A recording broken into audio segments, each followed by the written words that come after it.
I am laughing so hard, guys. Thank you for the comedy today. We have had all of the tech issues you could possibly imagine, and as Dorsey, he has a very early morning. He works the AM Quickie with Sam Cedar, so I didn't want to bother him, and I was like, I can do this. I can set up the live on my own. I've done this before. And then it just showed me a black screen, so I was on my phone FaceTiming Kyle, who runs fans, and we were trying to get to the bottom of what was going on, and then I saw the chat. I'm just so happy I didn't do anything bad, I don't know, pick my teeth or something. Welcome to the Nomiki Show. I am Nomiki Konst. That was just the laugh I needed to go into this post-debate recap. This was quite possibly the most chaotic debate of all time, and I am so grateful that the one and only Francesca Fiorentini is here to join us to recap this because, I don't know how many of you guys know, my background's in debate, so I'm losing my mind in these things, always, and I have so much to contribute when it comes to post-debate performance analysis, and I have no doubt that Francesca is going to add the levity, although I'm already laughing. So without further ado, I am going to welcome Francesca into the room. I can't get over it. You missed the best entrance ever, Francesca. What did I do? You did nothing. What did I do? You did nothing. I was sitting there trying to figure out why I wasn't going live, because usually Dorsey, who you know, because you cover you do so much, Dorsey's brilliant. I didn't want to bother him. I was like, I can do this. I can figure out how to do the live. You were like, beep boop bop. Oh man. And it was a black screen, and then suddenly I'm seeing the text, and it's like she doesn't know she's on camera. I was just doing this. I'm sorry. I was looking at a tweet which I thought was very good, which said, "Stand back and stand by, Proud Boys. Trump's best attempt to condemn white nationalists was essentially on your marks, get set." Who tweeted that? That's Matt Lieb, my boyfriend and comic. It's very true. He that's essentially what it was. That was like he couldn't even bring himself. He couldn't bring himself to say anything about it. Hi, Nomiki. Hi, welcome to the apocalypse, round 9,000. I don't know at what point the game just freezes out and we are all gone. I feel in the middle of it right now. Francesca, I love debates. I am I have to put it in gallery mode, I'm being told. Put it in gallery mode, yeah. Thank you, Kyle. I would love to blame the alcohol, but I had one game, and it was to wait for Joe Biden. I thought Joe Biden was going to just drop $750, and it took 40 minutes to even mention it. So I've only had one mezcal lemon cocktail that I made myself. That sounds delicious. That sounds amazing. I know. Here, I made one margarita. Soda. You really need multiple drinks lined up so you don't have to run back to the kitchen or wherever, because it's so enthralling, Nomiki. We can't take our eyes away from no commercials either. The geriatrics, the theatrics geriatrics of this. I can't. I mean, Dana Bash on CNN just called it an S show. Can I swear? I don't know if we can swear. I don't know if we can do the F one, and I would say if we want to go down the attacking the right wing rabbit hole, when you mention the Q group, just mention Q, because we don't want to be affected on. Oh my God. Yeah, this is the world that we live in now, where we can't even acknowledge, which is probably how it should have been from the beginning. We shouldn't acknowledge the far right. No, this is very true. Shouldn't have taken them seriously. We took Donald Trump way too seriously. The media created him, and look at what they've done. Exactly. What point are you at in analyzing all this, Nomiki? Are we just in the beginning? Or are we? Oh, I just joined. I was dealing with tech issues, so the first 5 minutes is just me looking into a camera like this. And Kyle, who's so lovely, he was like, "Oh, do you want to reboot?" I was like, it's just the people everyone's there. They're all engaging. People find it fun. I think we should do a mashup of all of the hilarious tech moments, because today has been, I don't know if Mercury's in retrograde or if people believe that, but it's been a lot of that today. A lot. Oh, I believe in all the moon and the stars, and people were like, "What do you mean? What? How can you believe that?" I was like, "Well, because I can see them. They're there. Like, I'd rather believe in the moon and the stars than like, a invisible man in the sky, type thing." But yeah, wow, what that was bad. It's funny because I thought it was gonna be bad. It was going to be uninspiring, but uninspiring is sort of a very high bar for what we just watched, which was.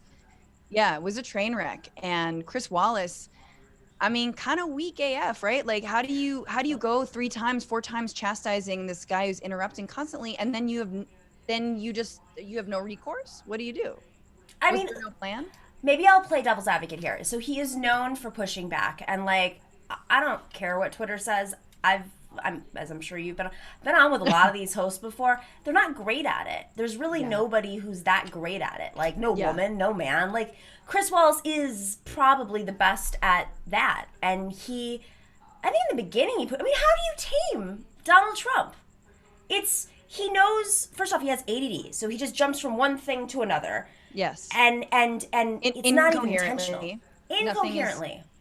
There was, what was it? Oh, I love my favorite number. No, Miki, favorite numbers. My favorite number of the whole debate was he said something like 308,000 military debt. Like, what did he say? He's like 308,000 I forgot what he was saying. Was it veterans because of the health care? I can't believe I remember this. That Biden failed essentially with the VA is what he was trying to say. Right. That these veterans did not receive proper health care. So he was like, 200,000 people have died in America because your failure to acknowledge publicly COVID and do anything about it and properly equip healthcare workers and, just basically you're making a better point than, but that was very funny. It was just like, where are you going? We're not talking about that at all. But I'm glad you memorized a number. And then, when there was this one moment, we're all over the place because it's really, I have a list of things here. These are all things that I wanted to talk about, but I don't even think if we went through these line by line, we would be able to respond because one second they're talking about COVID, the next second it's like Hunter Biden and like China. I didn't even know Hunter Biden. It's hard to keep up. It was impossible to get Trump under control, to stop interrupting, to get him to stick to a subject. That was absolutely true. But I think that was so known going into this. Yeah. And so, a lot of people were saying very obviously, like, can you cut people's mics? Can you crossfade? Can you chastise or penalize someone?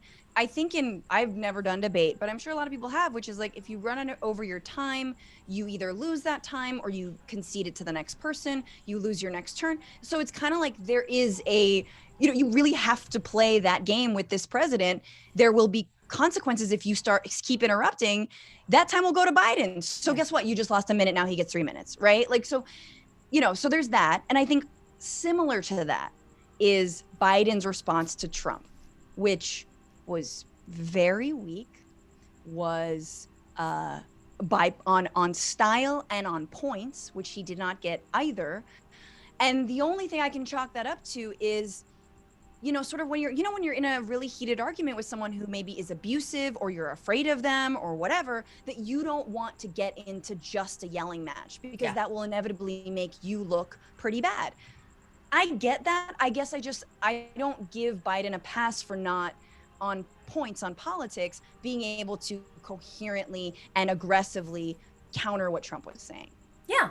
I mean, it's okay. So I have a whole theory on the debates that I led with on our show today, and it did not air live. So back to.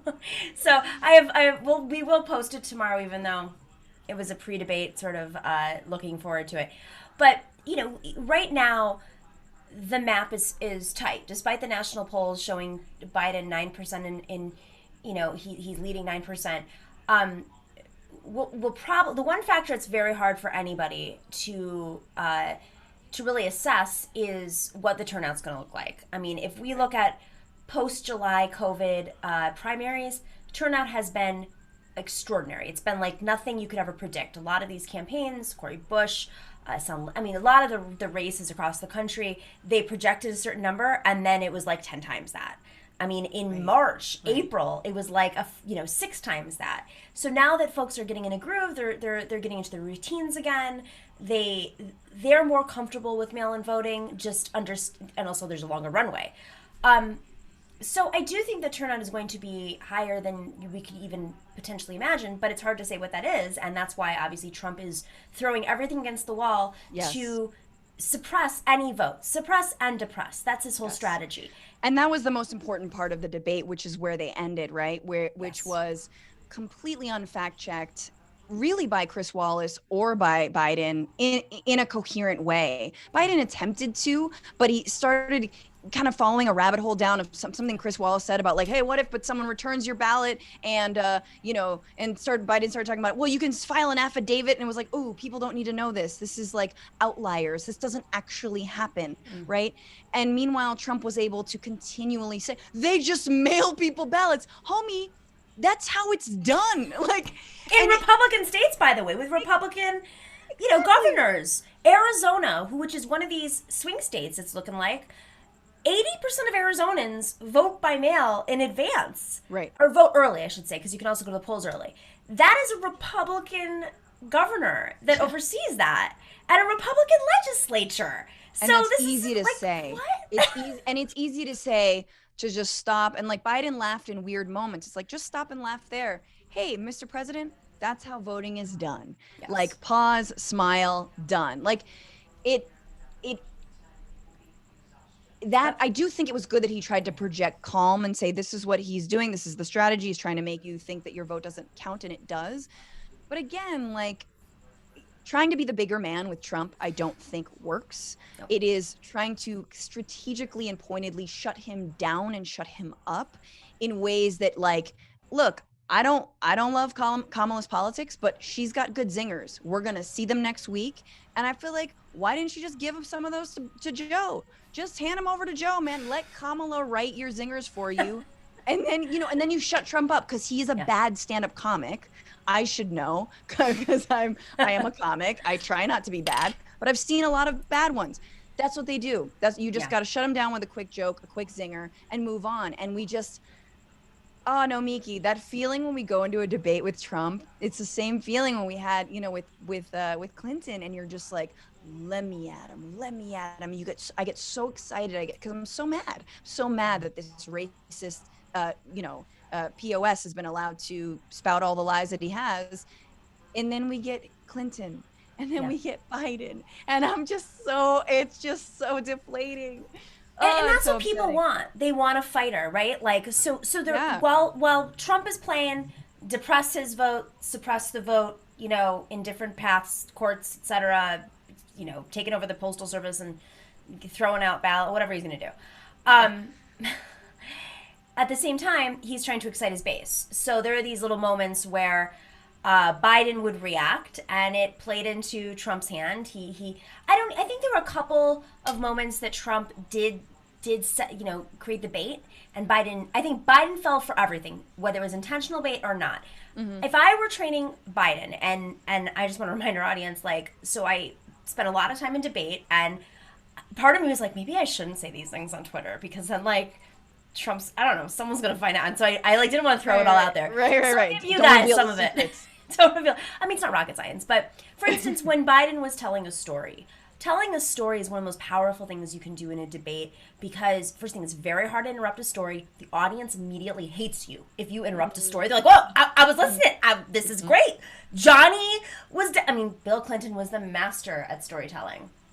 So people, it's harder for folks to interrupt, especially when you're up against somebody who is there to just interrupt. And then the second thing that was happening was, other than the fact that Biden, who should know better, and maybe it's age, I'm not sure, maybe it's just he's been out of, it really is a practice. I know it myself. Like, if I don't go on TV for a while and debate some sort of right-wing nutcase, I'm not as sharp as I used to be. Sure. So I can imagine the same thing with Joe Biden. But you're not ready for it. You're just not ready. So he really responded to all the attacks, not all the attacks, but many of the attacks. And he should have just said, there he goes again. Crazy, like whatever, delusional, Yes. Putin's pup, whatever it is. Come up with your line. There you go again. I'm going to talk about the economy because that's what people care about. Right now, people are, just get back to your talking points. Don't like push it aside. Yes. But then the last thing that really kind of set me off was, I don't know if Biden was, or Trump was really just trying to throw Biden off as much as he was trying to prevent Biden from having one good soundbite that could be turned into something. Because I think ultimately these debates, this debate right now, where over half the country is casting a ballot right now, I don't know if it's so much about wooing over, swaying some undecided not on voters. Issues. Sadly, not on issues. No, it's true. It was a throw everything at someone and sort of like look over here, look over here, look over here.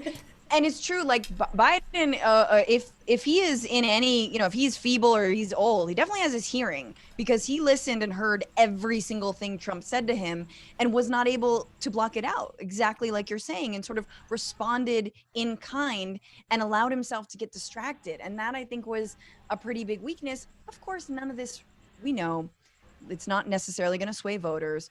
But yes, it did interrupt his train of thought. And like going into this, I was like, all we need is for him to show what he showed us, Biden to show us when he went up against Bernie, right? And there is part of me, I have two thoughts on this. One, the more cynical thought is, well, it was easy because he could just red bait Bernie and do what Trump tried to do to Biden, which was like, you're a socialist, you went to Cuba, blah, blah, blah.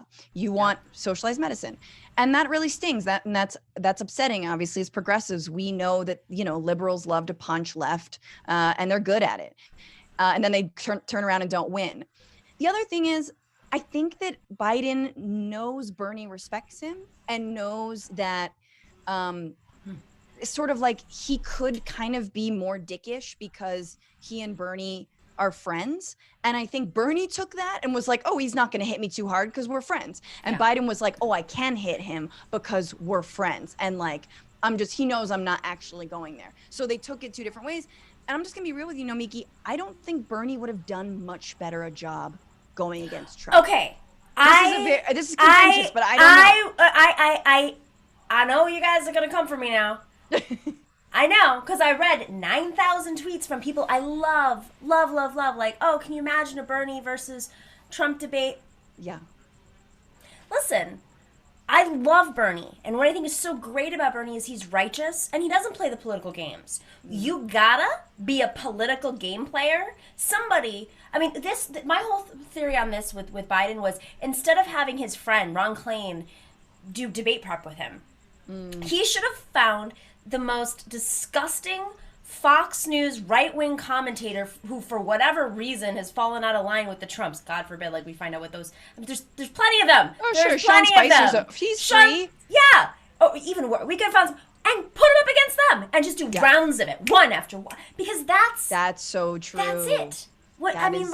Best training of my life going on Fox News. You can criticize. It's the best training because they speak insanity to you. And you could easily get baited and say, like, it's Martians might. What? No, let's talk about the economy. It's very, very, very hard, but it is great training for progressives in particular because these are the kinds of conversations you're going to be having where they try to distract, they try to confuse, they try to send you off, and you have to keep a straight face. Or just not stop talking. Exactly. That's it. That's it. Do you think that Bernie would have done better than Biden, or are you leading to the point that maybe he wouldn't have done better, or are you just saying that net neutral? I think that people, in some ways, Bernie was so good at staying on topic and staying on the issues, and not being pulled away from his core message.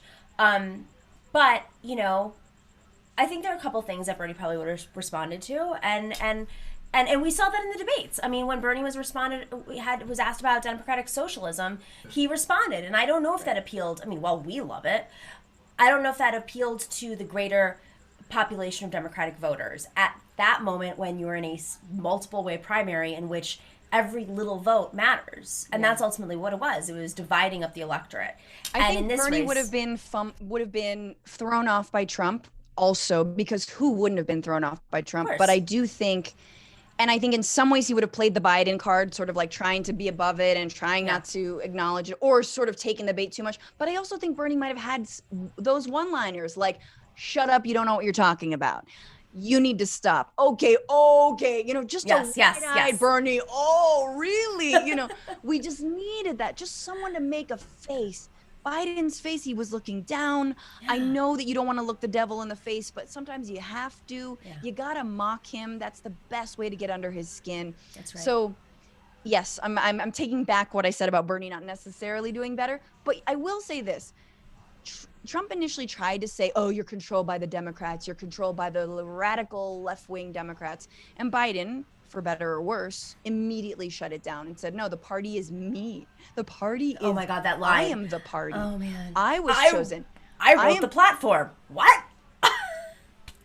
This is, and look, that doesn't play well to progressives. No. But in the moment, I think for Republicans who've been told that Biden is weak and he's being pulled by radical leftists who just want to survive and want health care, right? I think for that audience, that was an important shutdown. And you notice that Trump really didn't go back to the radical, like left socialist stuff. Not that much more, maybe once or twice, but he truly left it. And I do think, of course, Bernie's open to that, but Bernie knows how to handle it too.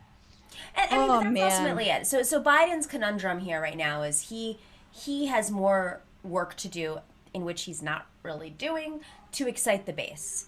Donald Trump just needs to pick fights, bully, talk, do Donald, and he excites his base, and he possibly even depresses certain bases. So, but the leverage that Biden has is potentially much higher voter turnout than ever in history. So, maybe that is his leverage, and that's why he has no problem saying, I beat Bernie. Over and over. And it's please stop. Please. My wounds are just starting to heal. I'm just feeling comfortable enough to defend you. I'm, getting into the fight, and you're I'm Bernie. Oh, man. Also, everyone's calling up Bernie's name so much. It's just, stop sweating me. Stop being so on my D. There's just, Get Bernie in there. You keep invoking him all the time. He's such a boogeyman. And I will say that is the power of the movement that he helped create. That is the power of the progressive movement. We want to be the boogeymen. Good. People should be scared of us. They should. We should know that we're a real force. Even if Biden has to say we're not, in order to appeal to some mythical moderate centrist who, I don't know. Who now is back with Trump because Trump has just decided, I'm going to give you your nominee, your Supreme Court nominee. So all those, so funny, all the Lincoln Project people. Working? Oh, all the Lincoln Project people are just silent suddenly. As soon as Trump had the opportunity to pick a nominee, they're oh, wait, that's the fight we're into. I don't follow them enough to know, but damn. I mean, I'm not looking at their ad buys, but there's something to be said there. They're not going to take an ad out about Amy Coney Barrett or whatever her name is. I don't ever want to learn it, but yes. Your funny tweet about smiling. You never tell a woman to smile, but that was some weird stuff. That was the first thing I woke up to this morning was just Amy Coney Barrett just not cracking, not even doing the Mike Pence thing, because Mike Pence doesn't smile. He just smiles with his eyes. He just goes it's Ken doll face. Right. It's very smizy, And all you have to do is just pretend, just think about a smile. You don't actually have to smile. Yeah. And it was chilling. It was very chilling. And look, I think Biden doesn't have to do that much to still win. But the catharsis that this country needs and deserves, the justice, the accountability from being hung out to dry by the right wing and by Trump and all the lies, it's y'all, no matter what happens in November, more piñatas of Trump. I need to beat them regularly. It will make me feel better. It is not, who cares? Damn, future jobs be damned. That is important for this country to get over it. You know what I mean? It's just, you feel like you're taking crazy pills when you've been gaslit this much by the right wing. And then you've got Biden up there who's not even saying that he's being gaslit. I will say there's a couple other things. The comment that was completely false, that Chris Wallace doubled down on about Trump having outdoor rallies. And Trump Right. corrected him and said they're outdoor. And it's like, no, No, they were indoor. They're indoor. Yeah. And Herman Cain was at your indoor rally. Yeah. In Ohio, was it? Or Nevada? I can't remember. Nevada. I can't remember. It was Oklahoma. And he died. He got COVID and he died. And he's somehow still tweeting beyond the grave. Like, just bring up Herman Cain. Perfect, easy zing. Like, not zing, but just an important point. Let's think of your fellow Republican Herman Cain, who blah, blah, blah, makes some BS up, who died from an indoor rally. And he couldn't, and Biden missed that opportunity handily. There were no moments. I mean, there were a ton of opportunities for Biden to come in there and say, every time. So Biden started talking about his son, Beau Biden. They were talking about veterans. He's like, my son was a veteran. He served in Iraq. You want to talk about this? My family has personally experienced this. And my son, Beau Biden, who died tragically. And what does Trump do?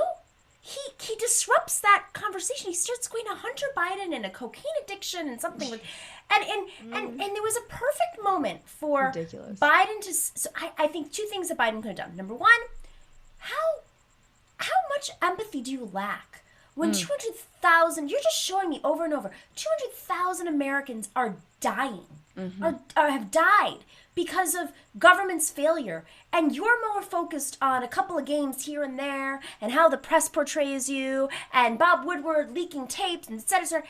And I'm telling you a story about my son who died, who's a veteran. And you, meanwhile, you weren't able, you got out of the military, you really have done nothing for spurs. This is Twitter 101. This is Trump hashtag, like, this is resistance 101. We've all made fun of the bone spurs.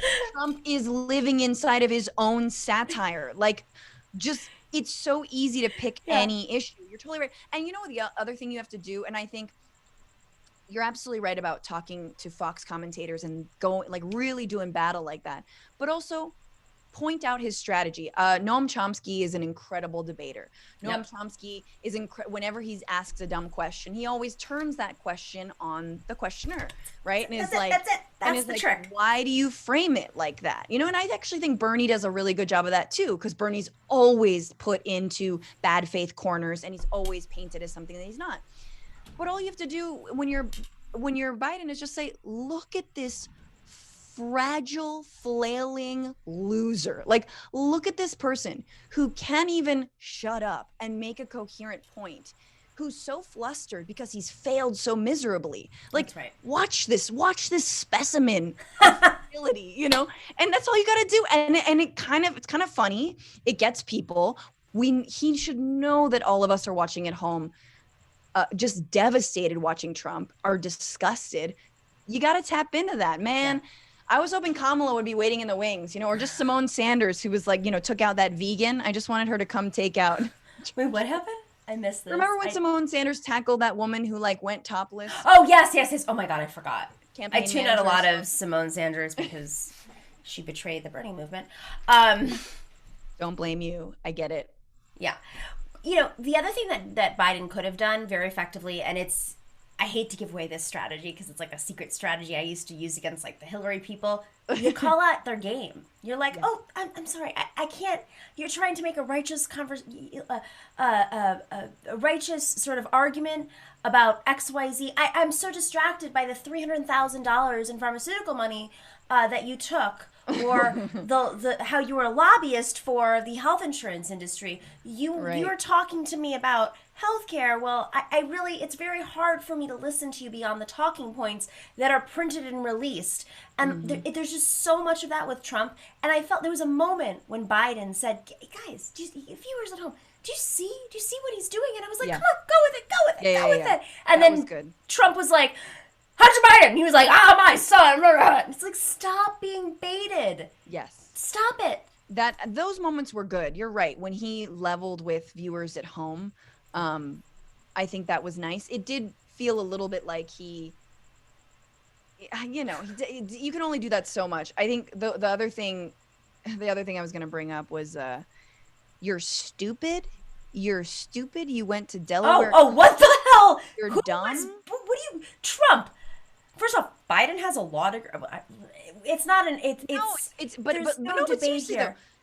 How are you not going to defend? If I had a law degree, if I went, I graduated college. I didn't go to grad school. If I had though, I'd be like, guess who's got a higher degree? You know, I'd be reminding people. My daddy, excuse me, in my state school mix-up. Meanwhile, my daddy didn't get me into an Ivy League school, which I couldn't even stay in. Excuse me for a second. Hang on, let's check our privilege. How many of you guys out here?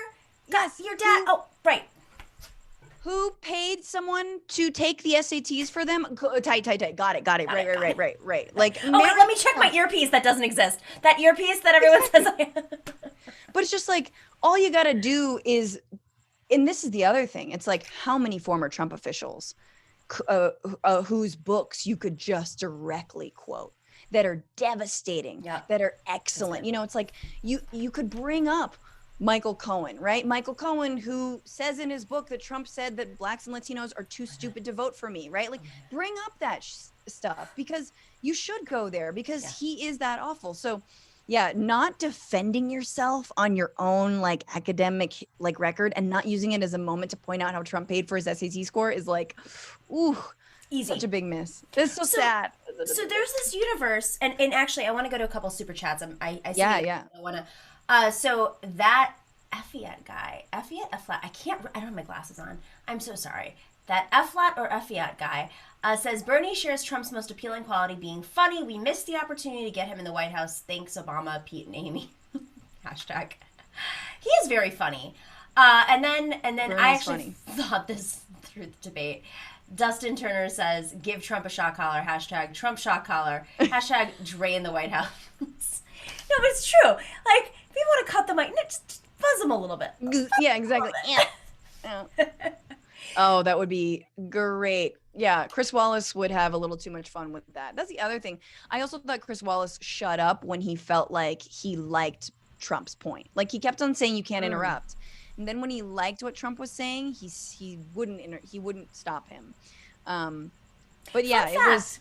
Chris Wallace is a registered Democrat in the District of Columbia, when usually these journalists don't register. I mean, it's because it's DC. So he has said, like, DC does not give you the ability to, you have to be able to vote party line. But it's interesting. Throwing that out there. Of course, his father was Mike Wallace. Against him. Exactly. Well, here's the other thing about Trump. Like, he threw everything at Biden, which makes me think this whole strategy of Biden not responding this whole entire time, like the whole entire campaign, I've always felt like it's way too conservative. He could have surrogates out there. They're well-trained surrogates. Mm-hmm. Kamala could go bolder. She could be issuing a tax on Pence. There could be real stuff happening that, of course, excites his base and might even sway some of the people, the 3%. Yeah. But Biden has been so afraid to just throw a few of these easy ones out there because he's afraid it's going to turn into a fighting match, which it did. That's been, I think, all of us on the left have said it's going to happen no matter what. You're dealing with a madman. You're dealing with somebody who doesn't play by the rules. You're dealing with somebody who's trained by Steve Bannon and Roger Stone. What do you expect? Do you expect this guy to show some dignity? No. So you respond and you say, you have no dignity. You are embarrassing the country. You're embarrassing the world. This White House used to be something. Even, I mean, there was this moment about him. He did say that he wasn't presidential. This is not presidential, which was something. But, I also think that he doesn't really commit to some of those lines. He should have, when Biden knew what he was saying, when he was on message, I thought he was actually good, right? Like, he was trying to get out his point. They were good points. He remembered the points. I know it's a low bar, but I'm serious. Like, I thought he did a good job. It's just that, once again, you need a few zingers and things in your arsenal, so because you're exactly right. You know what he's going to throw at you. I mean, look, we've seen like Jim Acosta and Wijia Jiang like do a better job going at, and Yamiche Alcindor doing a better job going after Trump in the White House press corps than like Biden could have just talked to them. Do you know what I mean? Like, just a little bit of like, so how did you do it? How'd you get him on this? How'd you get him on that? It's also personal for them. They're in that room, and I mean, you could see it in their eyes. They're so frustrated and angry, and it's almost impossible at that point to not push back. We have another super chat question. Do you think, this is from Vinny Holiday, what a name, I love it. Do you think Trump's clear lack of denouncing Proud Boys will hurt him further? Yes. We can only hope. I mean, this is ultimately the bargain that they're making, right? So Trump can appeal to Proud Boys the way that we used to mock the right wing for appealing to the Christian Coalition, right? That was like the furthest right you could go. The anti-gay, anti-abortion faction, women need to stay at home and like birth children. That was like the most extreme you could get. But now it's the alliance between the Proud Boy faction and the folks who want lower taxes and want their Supreme Court justice. And I don't know. I mean, will it dissuade them from voting? Probably not, in my opinion. I think every time he refuses to condemn white nationalists, and I don't know whether people know the Proud Boys, but I do, I think it was a pretty surprisingly good question from Chris Wallace. Yeah. And it was a really important one to ask. I do think somehow, I gotta think that every single time Trump refuses to condemn David Duke, white nationalists in Charlottesville, that it continues to dawn on at least a couple people. Like somehow it finally gets through. So every single time he's given an opportunity, if it were up to me, I'd give him an opportunity every single day. Because I do think that there's a few moments in this presidency you got to keep on coming back to, and one of them is the bad people on both, or good and bad people on both sides. Right. That's like it. It is significant that Biden, and I didn't think he followed up well with it, in terms of talking about structural racism, talking about white nationalism, talking about the KKK. Just talk about it. Say, let me tell you the story of 4 little girls whose church was bombed by the KKK and died. Like, talk about that. You draw on the legacy of the civil rights movement. When someone says there's violence in the streets, say the riot is the language of the unheard. MLK Jr. said that. Like, was he a radical? Right. So like, these are the things that he failed to sort of stick the landing on. But yeah, I mean, the Proud Boys comment, look, I'm just glad we're talking about Proud Boys in the same breath that we say Antifa. And I'm also glad that Biden, Biden was like, yeah, Antifa, they're more of your own CIA, your own FBI said they're a loose movement. They're not an organization. So his own FBI is investigating the police departments across the country that have organized white supremacy in them. I would love for him to say that instead of saying there's a couple of bad apples. Yes. I don't know. It was a lost opportunity for Biden. I mean, this is an ultimate. I think there's a real moment here, right? It might be lost where Biden can have an ad where it's like, you don't want to pay a lot in taxes, XYZ, faction, upper middle class. Guess what? In my plan, you're not going to pay a lot in taxes. Guess who's going to? Yeah. Yes, exactly. I'll leave that part out because they all think they're going to be like a Bezos. That's the problem, is they've like tricked themselves into thinking, oh, my upper middle class like car wash, making $400,000 a year. They think they're going to be a billionaire next year. That's a real, and that's actually something that Trump has tapped into, and he did it in his Art of the Deal book. Like, he talked about this. Mm-hmm. So if Biden could jump into that lane and say, I actually have more of a history of doing so. Under the Obama plan, we did XYZ and blah, blah. But also, let's talk about the real systemic racism in this country. Yeah. Because it's not swaying those middle voters against Biden. No. But something is swaying them against Biden. And I mean, if you're going to do this grand bargain, like, let's build a popular front. But I need Biden to talk to the left, and we need Biden to talk to these upper middle class, I don't want to pay more in taxes voters. Yeah. And it has to be both, but he can't do one or the other, or none, because I don't even think he's talking to all three of them. I think it's like dignity, and that's it. I think there is a way to thread the needle, especially around BLM, that he wasn't able to do. Yeah. I think you can say defund the police is a slogan, and it's captivating a lot of people because they see the lack of investment in infrastructure in their communities. And then they also see themselves being policed when they want to go out and brutalize. We all saw this. Like, why do we pretend? You can't pretend. It is so disingenuous at this stage to even pretend that there's a bad apples logic to the cops. Look at it. Like, you're just not paying attention then. Then you're just not looking. So that's the thing, is that you can say, you can temper it. You can say like a reinvestment, a redistribution of some of that money. Mm-hmm. the police, take the police aside, like many of us who believe in defunding the police have been doing, which is it's easier for the cops when they don't have to be your mother, father, priest, social worker, health care advisor, like whatever, mental health professional, like use those. But see, that's the thing, is that's not even in his language to try and defend a movement that has captured so many young people, so many new voters. And so that's the thing, is like, I think it's a wash. This whole debate is a wash. Yeah. But you're right that if he wanted to gain that ground with the supposed left, I don't think it's a leftist position to say we need to rethink the police. But he didn't make inroads into maybe those Black, Latino, Asian American communities, young people who don't feel inspired, who need to feel inspired.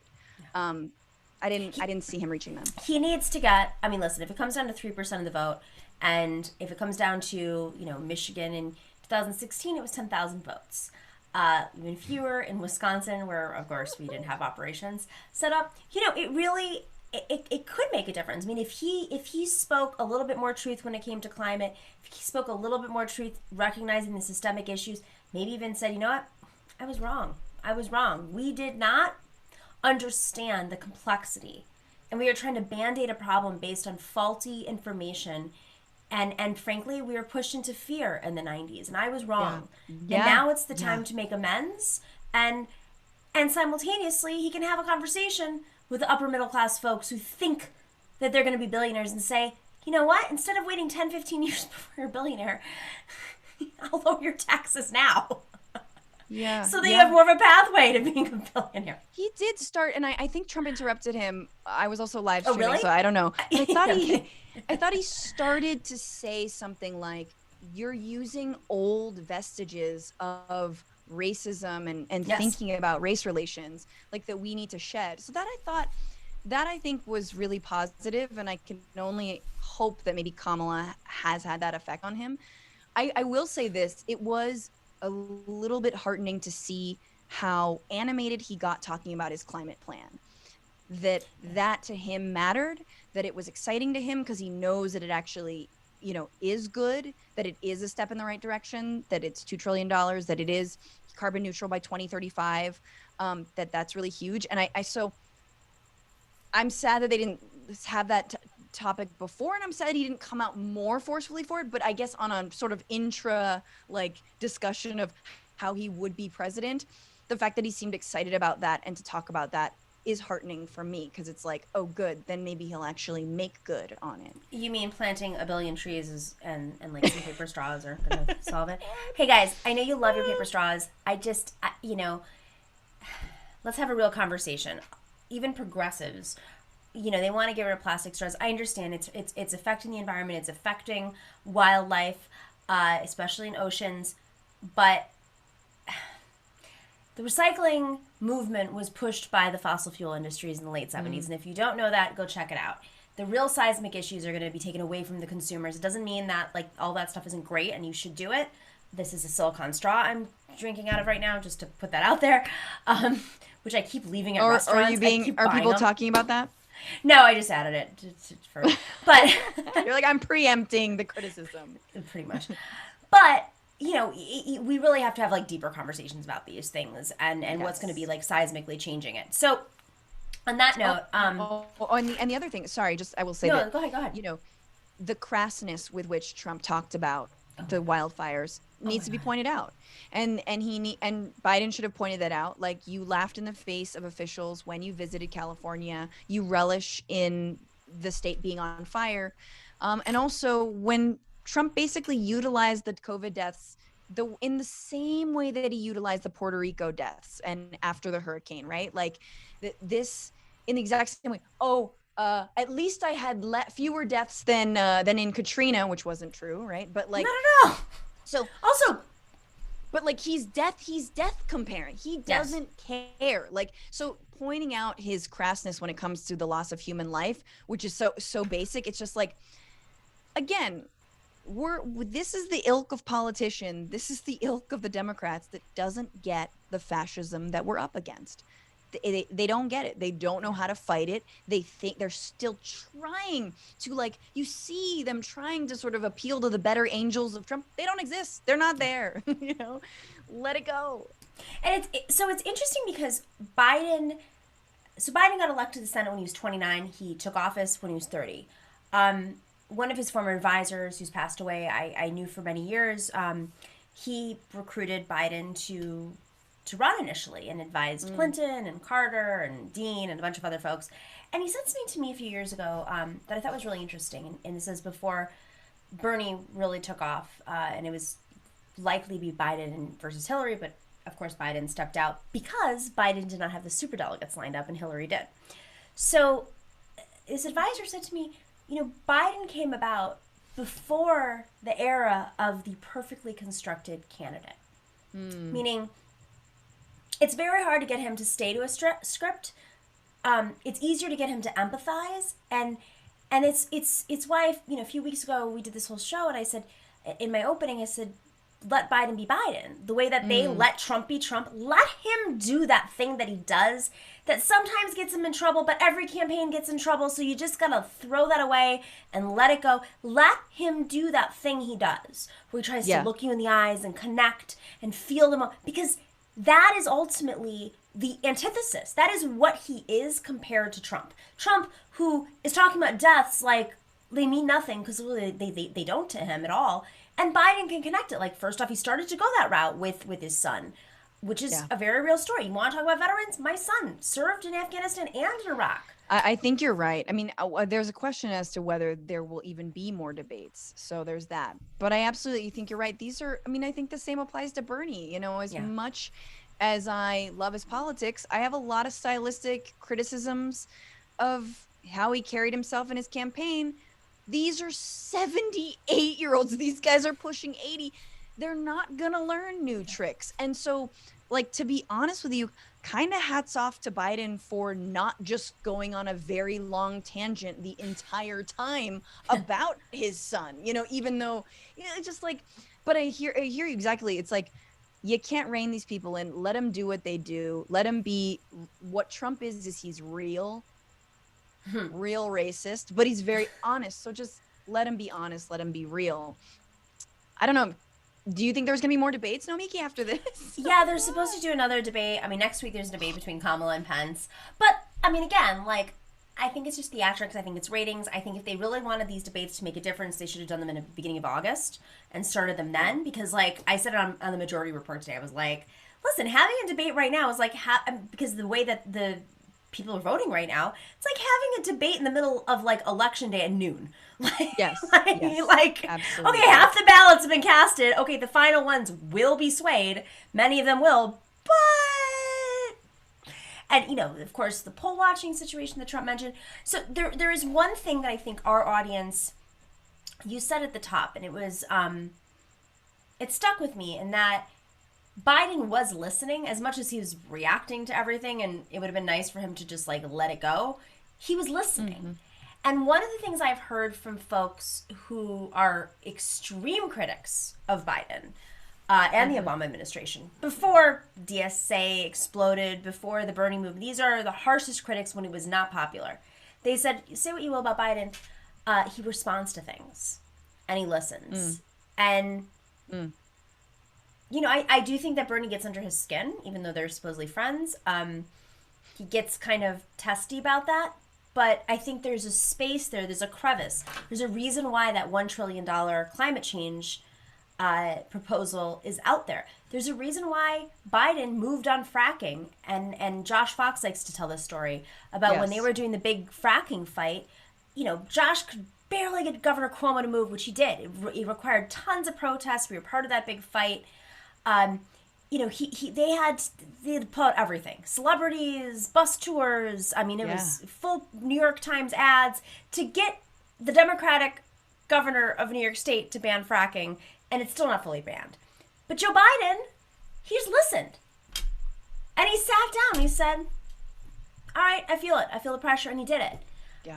I'm not saying he has some sort of internal moral compass that goes in the direction of neoliberalism or leftism. It's just something that is swayable.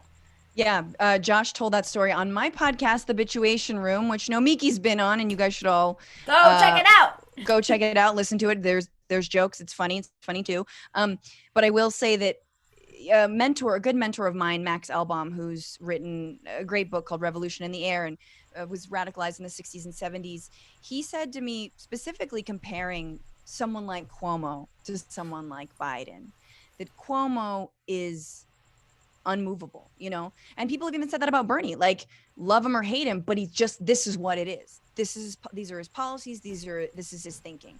And Biden isn't that. But Cuomo is extremely that in a centrist way. Bernie might be extremely that to a democratic socialist way.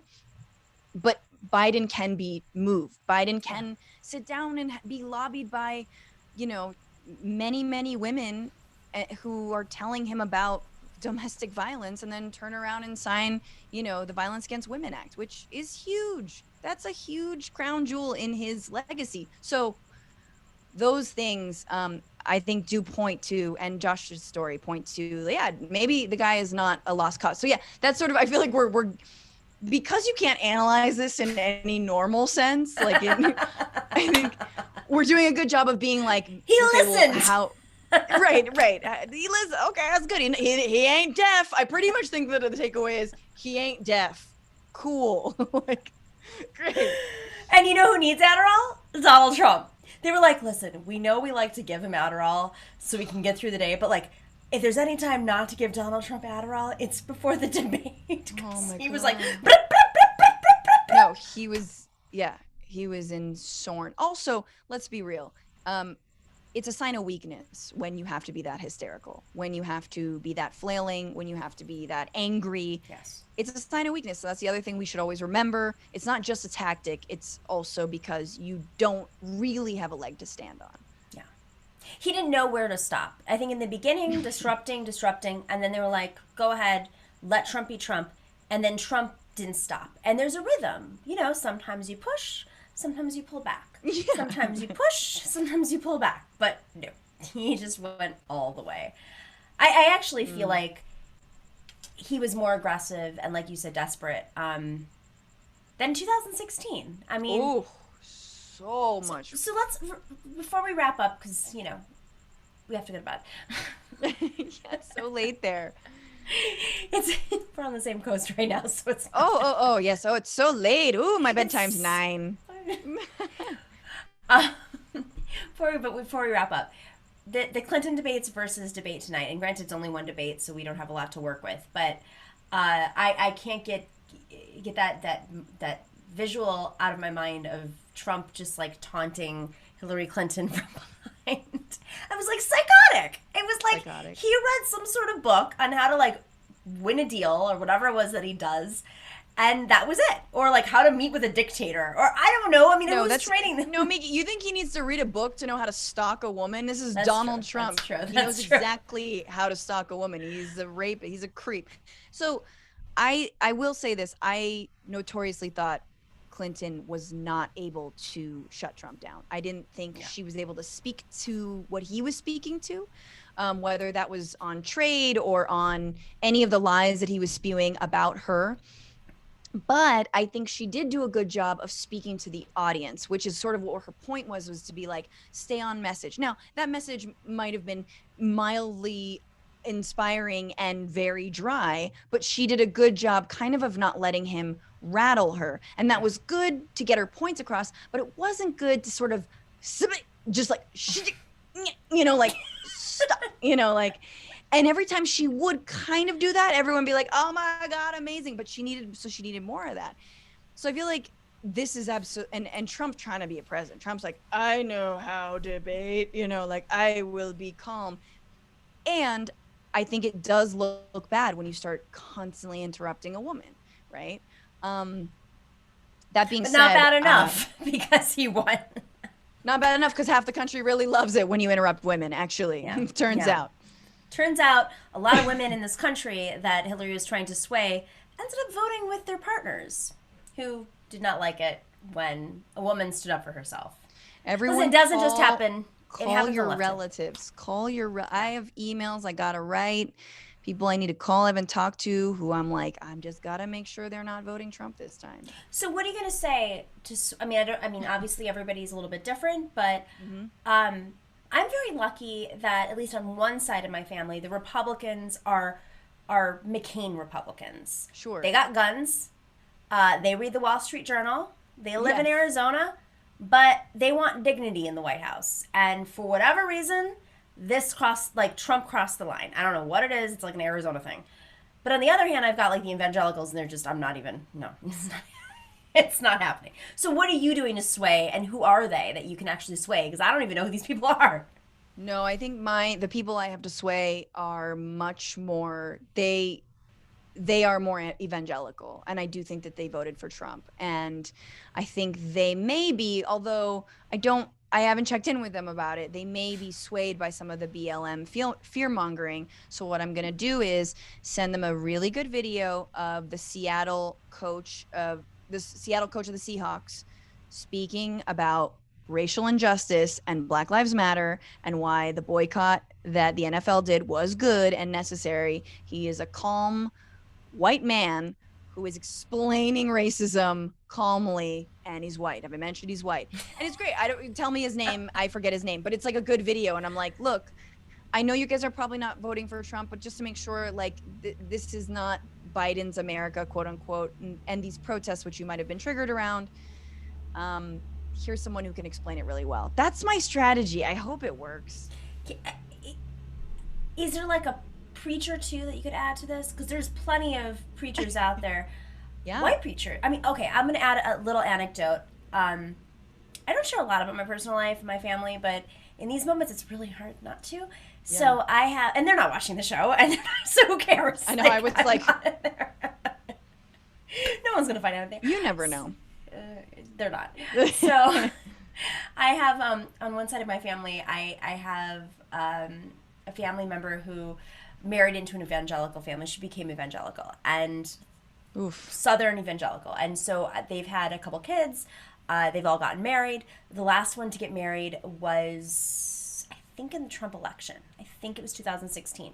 And they all knew me from Fox News. So it was like this very weird dynamic where they all hate me. And you show up. Oh, wow. But they hate me from their platform.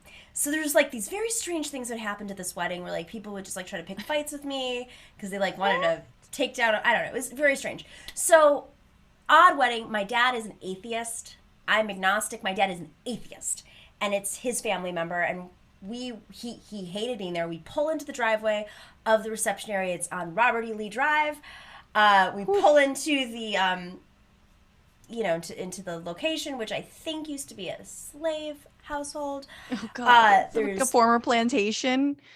Oh no, it was off of a former plantation, not technically like divided it up and turned it into some sort of capitalist thing. And then there's like pictures all around, and so my dad and I are getting a drink and we're looking at this wall, and I can't remember, there's something extremely racist on the wall, and our jaws are dropped, and this guy pulls up next to us. He's like, "Man, that's bad." He's like, "That is some racist shit." And we're like, "Oh my God, we found a friend!" Oh, yay! At this wedding. So then the guy, he was talking to my dad, and my dad's an atheist, and then they had a long conversation, and the guy goes, "My name's Reverend blah blah blah." He was the priest or the reverend, I don't know, I'm Orthodox, like, of the wedding. Amazing. And so we had this really long conversation with him about racism and how it's just been portrayed a certain way. And I just feel like there are these diamonds. I mean, and my family, that side of the family, they're racist. Like, they're not. Yeah. I don't even know if they knew that reverend had some sort of empathy. But he was a kind of woke evangelical. I don't know if that exists. I didn't know it existed. He's probably not an evangelical. But I wish I knew. I know that the family is. And, they're born again Christian and evangelicals. There was a mixed marriage, I guess. But I think there's space. I don't know, like, my zealots, my like Christian zealot delineations, denomination. What denomination of zealot are you? Ooh, like thankfully I don't. I mean, I've been to mega churches, believe you me. But anywho, yes. So did he go to bat for you later when everyone was coming up to you and trying to get into fights with you? No, I sat in the corner. I was kind of it was an interesting wedding. Luckily one of the siblings that's older my age did not drink the Kool-Aid because it was a little bit he was too old for that to affect him. So we had our own little we sat with the priest the whole time and talked with him. Pariah corner. You guys are like, we'll be over here, believing in science and shit. I mean, excuse me, Oh my God, it is. I'm sure many people relate to this, but what's really strange to me is, I mean, you have like an ethnic background. It's really odd when I'm I'm not Greek Orthodox. I was raised Greek Orthodox, but I'm Greek, and so the Orthodox community technically it's the first Christian religion. So it's like, how much more religious could you get going full born again? So it doesn't mash up. When you get like the cultural Greeks are like, what are you talking about? What do you mean? Like they don't understand any of this, and it's just an awkward situation to be in. It's like saying you're a vegetarian at Easter or something. It is hard. I mean, my family is Chinese and my dad's side is Italian, but it's hard, I think, when you talk to Asian Americans who feel who have really low voter turnout and who often feel like they are not included in conversations because they're not. They're not really, their issues aren't being spoken to. They don't see themselves represented often. But I often think they take it upon themselves to well, I'm not involved, maybe I don't need to turn out to the election. It'll just go this way or that. And it's like, it is important for immigrants and kids of immigrants to remind our families that they absolutely matter, that we are a growing block, and that we have to include ourselves in this system. Otherwise, we will be cut out. And I absolutely think there are right-wing Asian Americans, mostly on like the economy. But I think Trump, especially in places like California, have completely burned that. The OC. I mean, one interesting point Biden brought up today was like the suburbs, which was again the point that we were talking about, how he was like, these vestiges of racism that you're using that like don't work anymore. It's like the suburbs are integrated, which is what he called them. But that's what a language Trump can understand. Like, oh yeah, you mean they don't have separate water fountains? Yeah, I mean, the places like the OC is a rich suburb and it's pretty heavily Asian. Yeah. And guess what? They don't like Trump. They're like, look, I'm for social conservatism, maybe, and like lower taxes, but this fool, didn't sign up for this fool. So maybe they're in line with some of the Arizona family members you have. I don't really understand it. I mean, I think there is a national perception of what Arizona is when it comes to conservatism, and it's very much skewed by like Tea Party members that organized here 10 years ago, which still exist. They're very loud. They're not necessarily indicative of the whole conservative population. And the big part of the conversation that's being left out is independence and how independents sway. And in a lot of these Sunbelt states, independents, there's very large independent populations, meaning folks who don't register as Democrats or Republicans. They vote in presidential races. They don't vote in primaries. And they're they're more to the left leaning. And that's a big factor here. So I think New York, Arizona is more left than folks think. In 2006, one of my first field director jobs, we flipped We flipped Arizona blue. Nice. And it was part of this, it was 2006. It was partly because we knew the wave that was about to occur. But that's why Democrats have to invest in these states, because they're close. And went to Trump, right? Yeah, I mean, in 2006, it turned blue. 2008, don't forget, 2008, Obama versus McCain. McCain barely squeaked by with a win. Wow. Yeah. So that's a big indication there. Obama took it, and then it went to Trump. So something is not matching up. And I do think some of it comes down to just like 40 years, 30 years of sexism against Hillary on Fox News. Oh, absolutely. Yeah. I mean, that's what this this election's also going to prove that. Yep. I hope he gets trounced. I don't think it matters how Biden does, but he could have had more wins tonight and did not. But if mainstream media outlets are saying it was a dumpster fire, like what are we supposed to do? Be like, yep, you created him. Yeah, exactly. You've let him run amok on you for so long. Les Moon this before he was fired from CBS. What was this whole thing? Great for the ratings. Terrible for America, great for ratings. Awesome. Before we wrap up, we have just a few more minutes. Okay, so what do you think is the point that we can influence Biden the most on? Pre or post-election? I mean, I'm going to say post-election because I feel like he's a little distracted right now. I think it's got to be around racial justice. I really do. I think it has to be around policing. I think in terms of going back to, and I can't remember all the statutes, but under the Obama administration, basically allowing there to be more open investigations of police units, stopping the militarization of those police units and letting weapons of war go immediately into, you know, these communities by way of the police. I think it's got to be. This has been the issue of 2020, other than COVID, is Black Lives Matter. So we need to see him put some real oomph behind that, something concrete behind that. Pass those legislative reforms that Congress put up there, but do far more than that. It's going to take a long time. Like, I think this is going to be an issue that we won't win immediately, of course. We're not going to be able to reimagine policing tomorrow, but we can make inroads.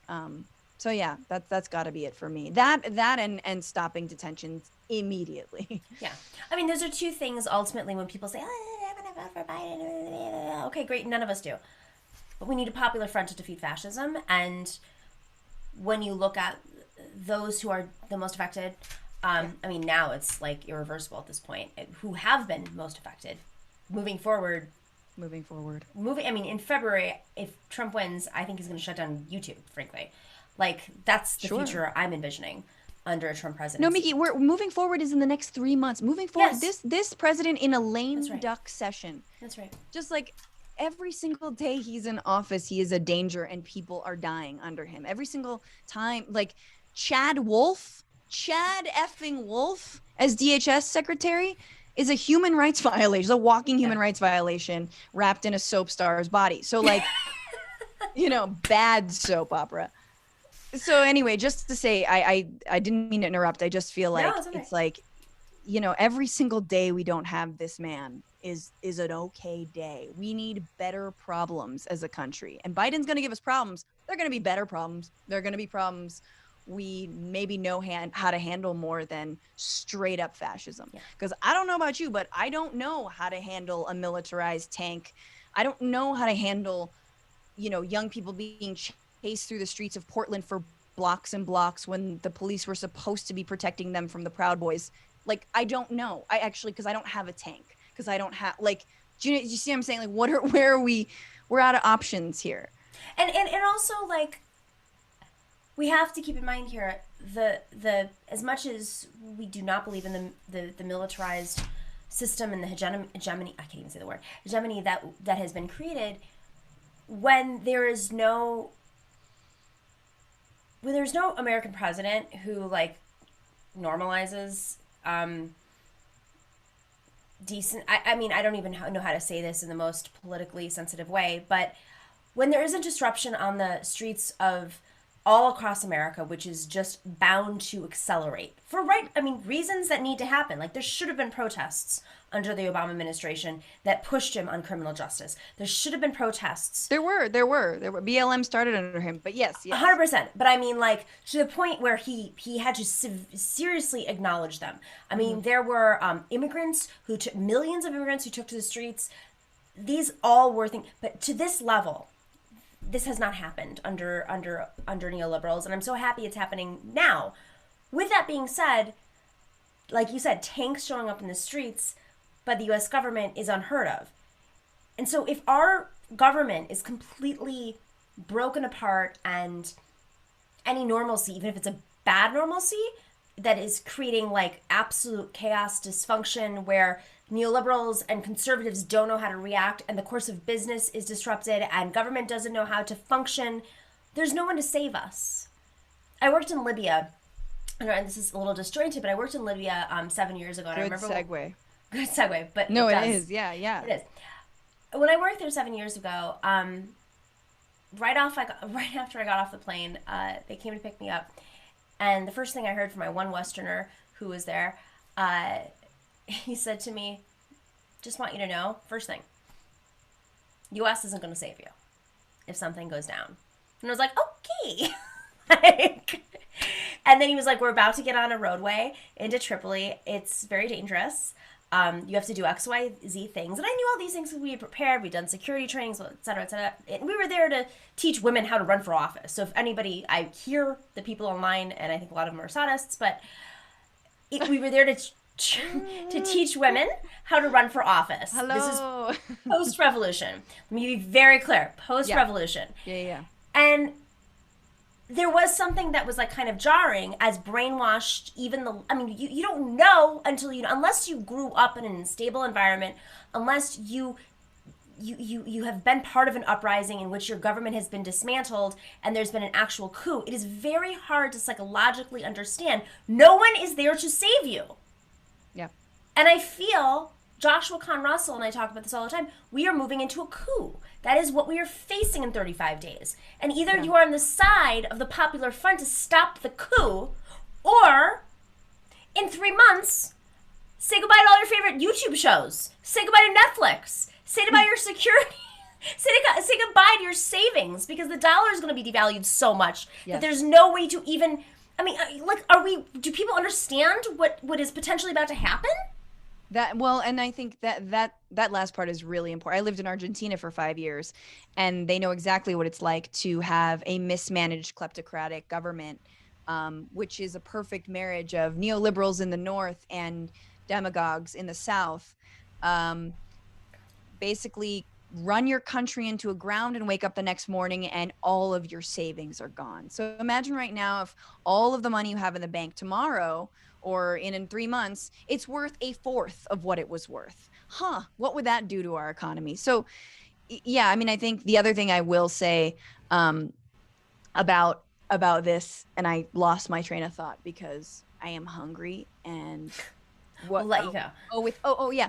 I think what it also does is I think we have this delusion on the left of accelerationism that we're just going to spur the revolution and then we're going to, Lenin's going to come to power and it's all going to be hunky-dory and let's forget Stalin even happened. That's not going to happen. What happens when you have a destabilized government, when you have a government that doesn't take care of people, when you have rampant corruption and violence and et cetera, you just get more demagogues. Yeah. You'll have another Trump. You'll have a different Trump. You might have a left-wing Trump. And I am not the person to be like, oh, you're going to have a left-wing Trump, but you might. They'll be violent and then they'll promise free healthcare. And we on the left will be like, I don't know. I like the healthcare, but I don't like that you're persecuting and locking people in prison. So yeah. This is what I'm saying. You open yourself up when you're ungovernable. And I think that's why people voted for Trump initially, which was like, I hate this system and they're so ineffective. That's right.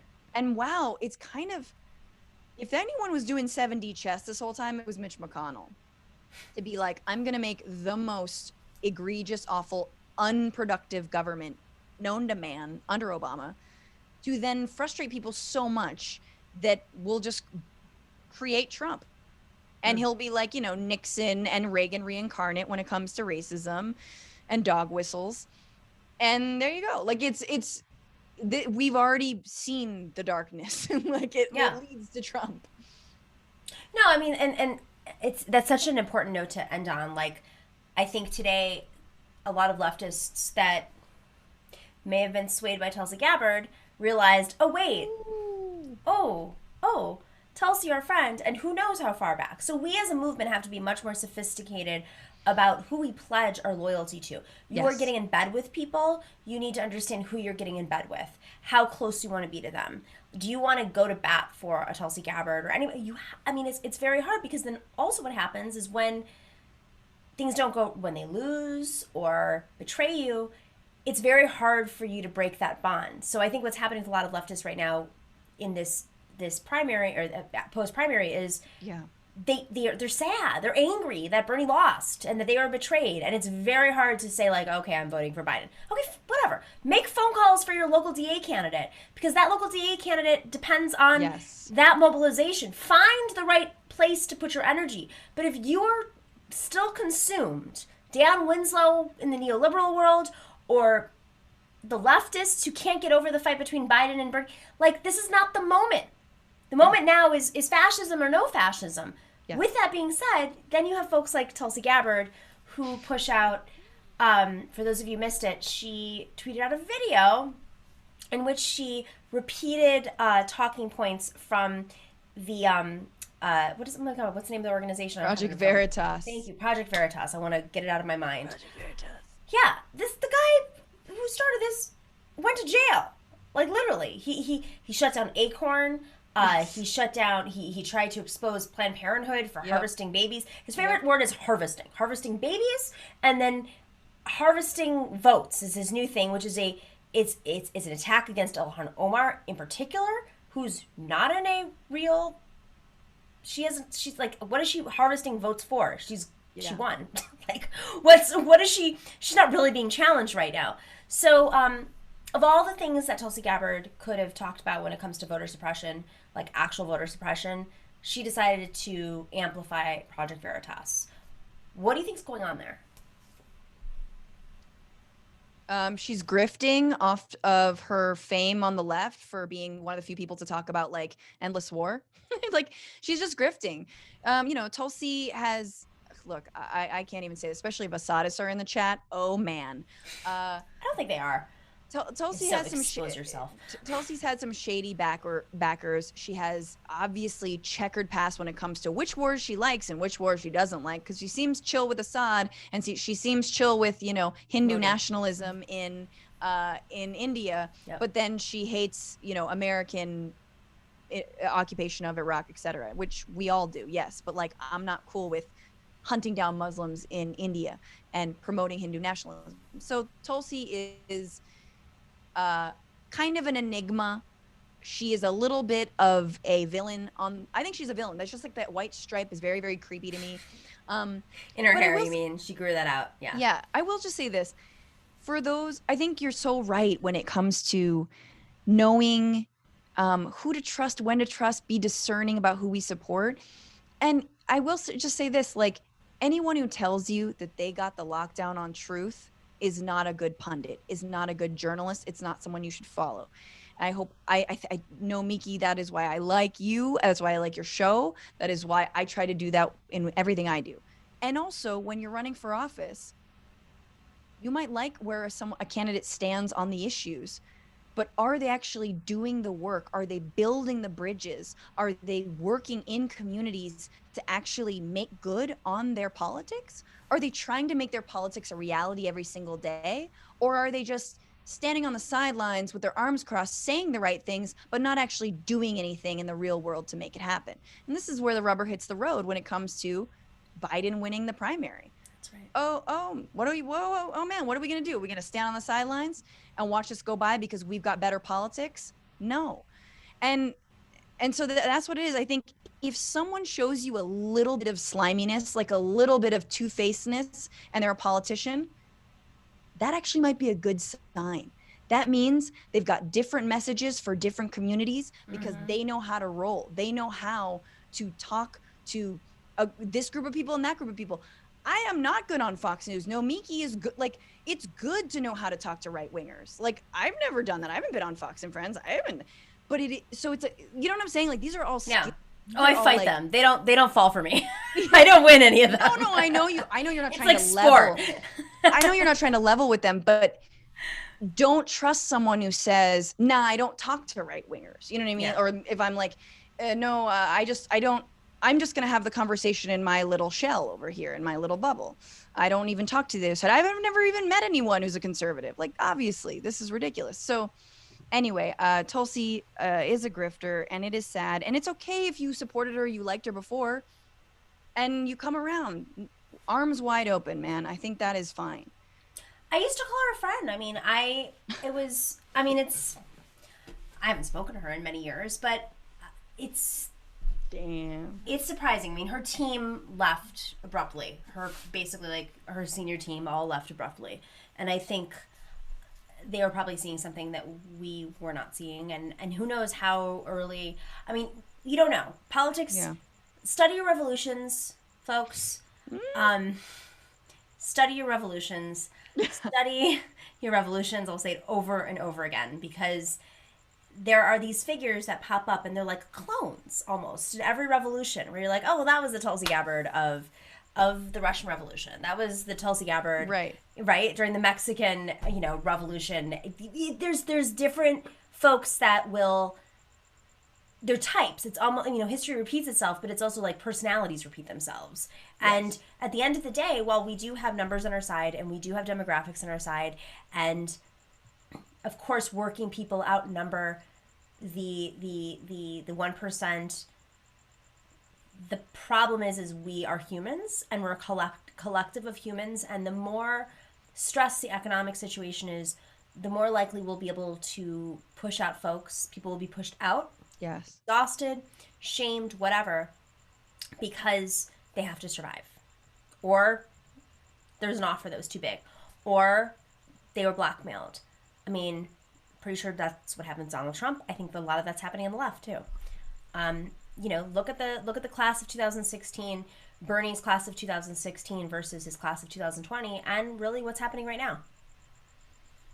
It's important. I'm sorry to scare everybody, but it's important. I think you're right. I mean, I think you're right, and I think it's sad that we have to prove that, like, hey, I'm not bought by anybody. I'm not, but you do. And I think one way you prove that, and one telltale sign of someone who is being dishonest with you, is someone who, no matter what's happening around them and the reality on the ground, will not change their political position. That's right. And they won't have nuance and they won't have strategy. That's kind of this telltale sign that they're a grifter, that like they are just being dogmatic. They're not actually in it to win it, so to speak. They're not in the movement, really. And I think it's all a product, no, Miki, of the fact that we're not powerful, but we don't have enough power. And once the left starts to really get power, oh boy, you're going to see a lot of people getting bought off. You're going to see a lot of grifters. In fact, maybe it's a sign that we are powerful, that so many people want to buy our love and affection and want to be our Patreon / a sadist. Well, but that's also, okay, just before we wrap up, I know we have to go. It's important though, when people move to the left, that's great. It's the tough moments, whether they're on the left. And also, in terms of elected officials, the number one way to know who somebody is follow their money. Same things with organizations. A lot of criticism of organizations that didn't go left enough. Follow their money. That's right. All it takes. Right. It's public information, not all of it, but most of it's public information. And it's really important. It's really important to see those patterns because, probably 9.5 times out of 10, the reason why they did not vote in favor of Medicare for all is because there's some donor that push them in the other direction. And that's what it comes down to. And even then, you still have Cory Bookers who come out, who are owned by the pharmaceutical industry. Or and the real estate industry. Exactly. Yeah. Oh, no, Miki, this is so great. You're amazing. Thank you. You're amazing. We basically ran as long as the debates. Yes. Just going to say that. So easy. I'm sorry I didn't interrupt you enough, but This is great. Okay, first off, I love when people interrupt. I'm going to actually put that in an email when people join the show. Interrupt each other.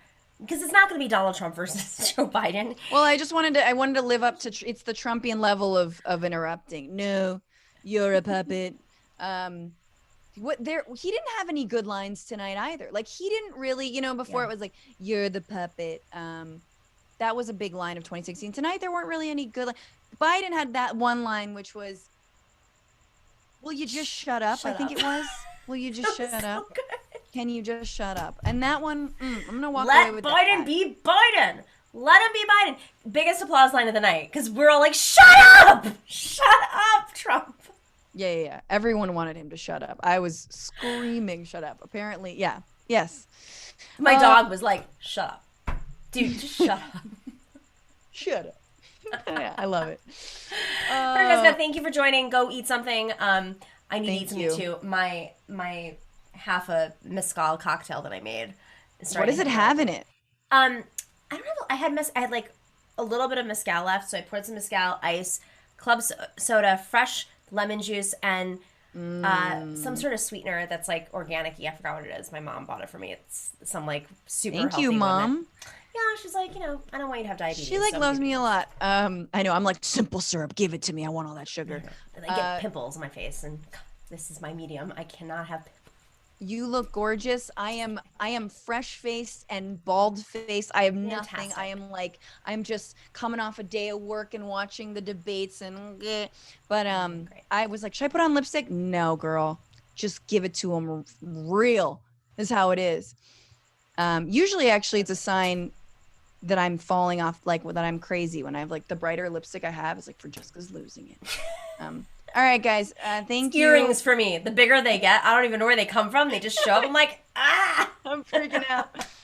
No, Miki All right. with us. If folks, thank you. Listen to the Bitchuation Room. No, Miki was on. It was such a good episode. When does it come out? Where do we find it? Every Sunday, 6 o'clock, 9 Eastern on YouTube. My YouTube page is youtube.com/FrannyFio, FRANIFIO. It's hard to find. Whatever. Just the Bitchuation Room. You'll find it right away. It's the best title ever. I don't know if everybody gets it. Do they all get? You should do some sort of spinoff of like Bitchuation Room versus Situation Room. Yeah. Well, I have a name for myself, which is, I don't know if I can say it on the show, but I am Wolf Klitzer, so maybe that helps. Wolf Blitzer loved having Tulsi on. Fun fact. Really? Always on. She was on all. He loved her. That's because they're both robots in the same way. You know, I think like they whatever fine tune, like Wolf Blitzer is a robot. Prove me wrong. And Gabbard also similar programming. It's insane. Very strange. All right. We gotta go.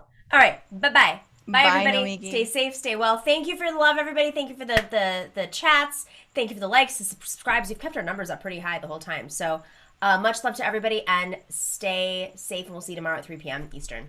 Bye, friend. Bye.